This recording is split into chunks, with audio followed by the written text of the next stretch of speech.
8 علامات نفسية بتقول انك مش مرتاح لكن بتضحك. في كده نوعين من الناس، نوع بيتكلم على طول ويقول اللي جواه، ونوع بيكتم الوجع والألم اللي جواه. بس الاتنين بيبينوا قدام الناس ان هما كويسين، لكن الاول بيتكلم والتاني بيكتم.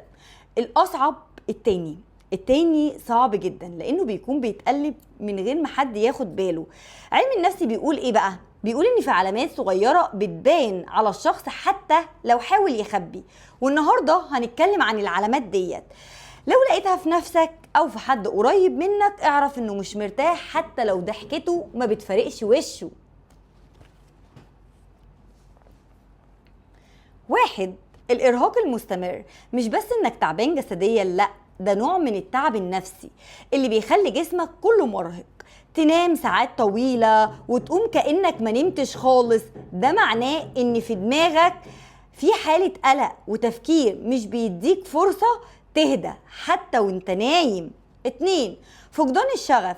الحاجة اللي كنت بتحب تعملها قبل كده ما بقاش ليها طعم. الهواية اللي كنت بتخليك مبسوطة او الخروجات اللي كنت مستنيها ما بقوش يفرقوا معاك. بتحس انك بتعمل الحاجة كواجب مش كمتعة.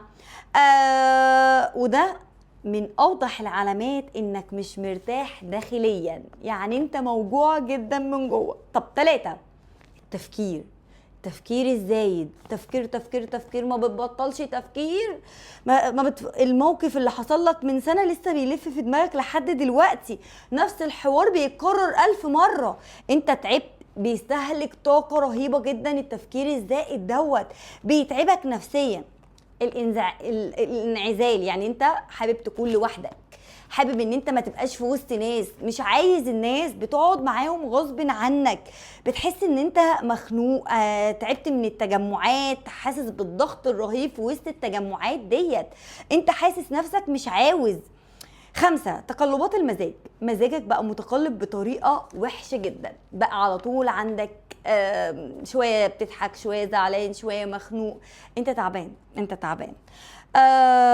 ادمان الموبايلات، اللابتوب، ادمان ان انت الفيديوهات، حاجات الاكل الزياده، التفكير بطريقه غير واعيه للهروب من الاحساس الحقيقي. بقيت بتفكر في حاجات كده غريبه، انت عايز تبعد عن الواقع فبتحاول ان انت تهرب. انت بتحاول تهرب من الواقع فبتحس ان انت عايز تعيش في الاحلام وبس. 7. الاحساس بالفراغ. بتحس ان حياتك ماشية بس حياتك فاضية، ما فيهاش معنى، ما فيهاش احساس، ما فيش هدف واضح. حتى لو حققت حاجات كتير انت بتحس ان انت ما حققتش اي حاجة. للأسف بتكون تعبان. واخر حاجة واهم حاجة، الابتسامة المزيفة، ودي اخطر علامة تبين للناس انك مبسوط وسعيد وبتضحك في الصورة وتهزر معاهم، لكن اول ما ترجع لنفسك وتحط راسك على المخدة بتحس بالوحدة، بتحس باللحظة اللي انت قلعت فيه القناع الحقيقي، اللحظة اللي انت دلوقتي خلاص انا تعبت من كل حاجة.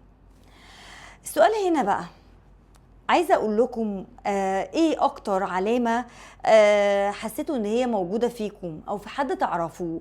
اكتبوا لي في الكومنتات، يمكن تلاقوا حد يشارككم نفس الاحساس يعني. وقولوا لي اكتر علامه بتضايقكم ايه بجد. الاحساس ده صعب جدا، ان انت تبين نفسك مبسوط وانت من جواك بتموت. حاول ان انت تهدى، حاول ان انت تغير من نفسك.